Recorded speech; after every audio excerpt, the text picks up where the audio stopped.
तर चंद्रपूर महापौर निवडीमध्ये काँग्रेसचा झालेला पराभव वाईट आहे असं नाना पटोलेंनी म्हटलंय। भाजपला सत्तेपासून दूर करण्यासाठी उद्धव ठाकरे, शरद पवार, सोनिया गांधींकडे आले होते असं देखील पटोलेंनी म्हटलंय।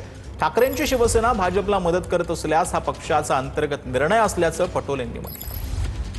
शिवसेना च्याबद्दल आता मी काही भूमिका मांडणार नाही, कारण की जे झालं ते वाईट झालं।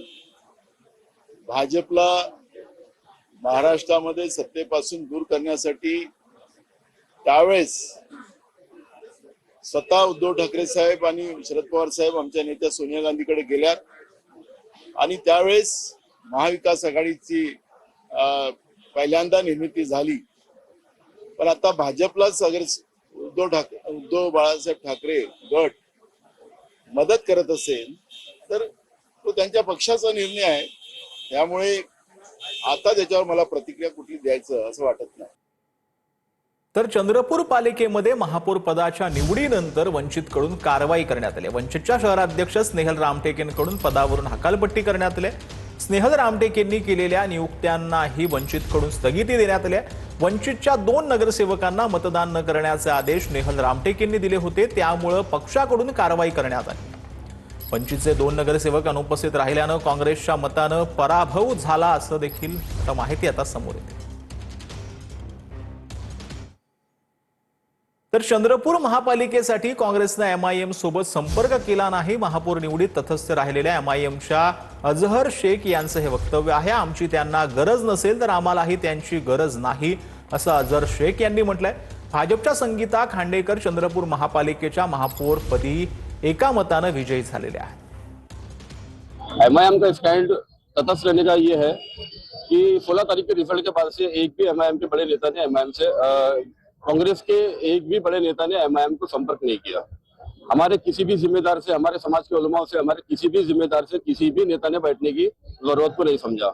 जितनी बार भी हमने हमारी तरफ से मैसेज दिया उनको बैठने का, तो उन्होंने हमेशा यही कहा है कि हमको तुम्हारी जरूरत नहीं है। यही वजह से आज एमआईएम ने डिसीजन लिया है कि जब तुमको हमारी जरूरत नहीं है तो हमको भी तुम्हारी जरूरत नहीं।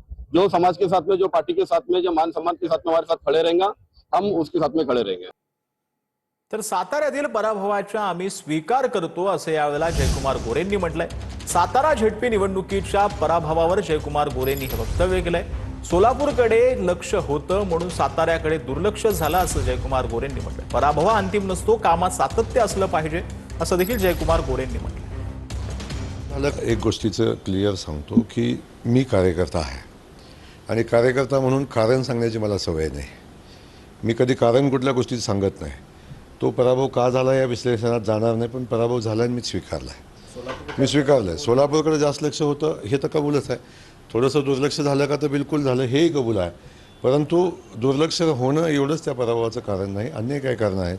आणि कारण देणारा मी कार्यकर्ता नसल्यामुळे मी कारण देणार नाही। तो पराभव मी स्वीकारलेला आहे आणि त्यातून असे अनेक धक्के मी आजपर्यंत स्वीकारलेले आहेत। तर रायगड झेडपीमध्ये सत्ता स्थापनेसाठी वरिष्ठांच्या आदेशाचं पालन करू, सत्ता स्थापनेला भाजपची मदत घेण्याबाबत भरत गोगावलेंनी ही भूमिका मांडलेली आहे। आमच्या वरिष्ठांचे आदेश आहेत ते आम्ही पालन करू। मुख्यमंत्री, उपमुख्यमंत्री हे जे सांगतील त्याप्रमाणे चालू, परंतु आम्हाला वाटतंय की आम्ही या रायगड जिल्हा परिषदेमध्ये युतीमध्ये